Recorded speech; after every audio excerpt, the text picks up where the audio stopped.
Well, today we visited a winery where it wasn't just the water that ended up over people's heads, but the silt.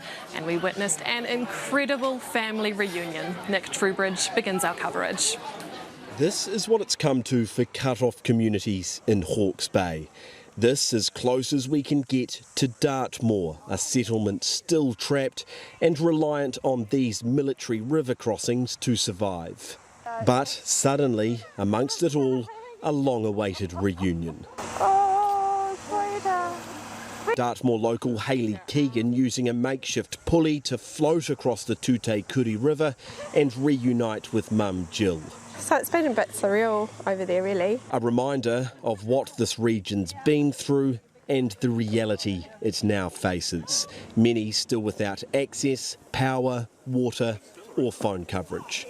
We just use the little boat or the kayak to come over, but yeah, just haven't been able to get out. Among the survivors along parts of Dartmoor Road we can access is orchardist Greg Evans. Put a fruit bin on the front of the forklift to create a bow wave because it was higher than the engine at that stage, and just put her down and away we went. He should be in full harvest here. Instead, 4 hectares, $800,000 worth of his small family orchard has been wiped out. For now, it's clean up, but there's a very serious long-term conversation not far off. There's some massive volumes of logs and stumps that are associated with the forestry sector, no doubt about it.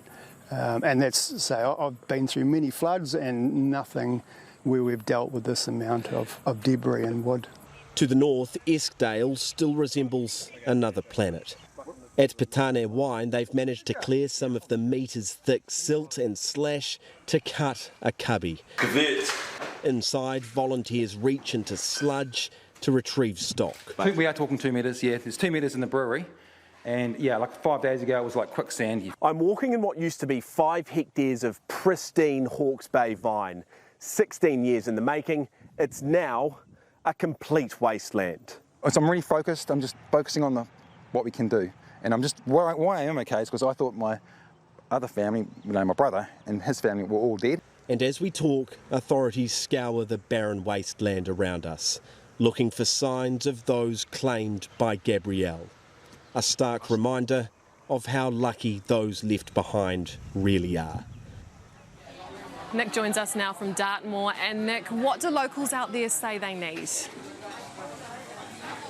Yeah, hi Laura, coming to you from the Dartmoor Bridge, or what used to be the Dartmoor Bridge. I'm not sure if you can just see over my left shoulder, but something of a makeshift camp made up along the other side. There's a pulley system that's been developed so they can ferry things back and forth.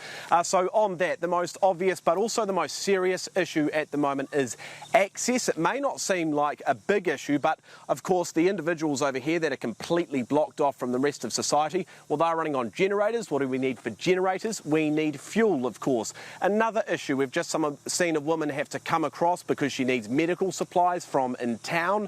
So that's the most serious issue here. Just down the road, of course, you heard from Greg Evans in that piece. The most serious issue for those orchardists is machinery. Heavy machinery, the amount of silt, the amount of scrub and debris that's been washed down the valley here is pretty hard to fathom. It's pretty hard to show it in pictures, but rest assured it is a huge amount. They need to be able to pick that out of there before they can even think about re-establishing. And then, of course, the discussion that everyone wants around these parts is where has that debris, where has that slash, where has that silt all come from? Why has it ended up in their livelihoods? And what is going to be done to avoid a repeat? Laura. Nick Trubridge live from Dartmoor, tēnā koe.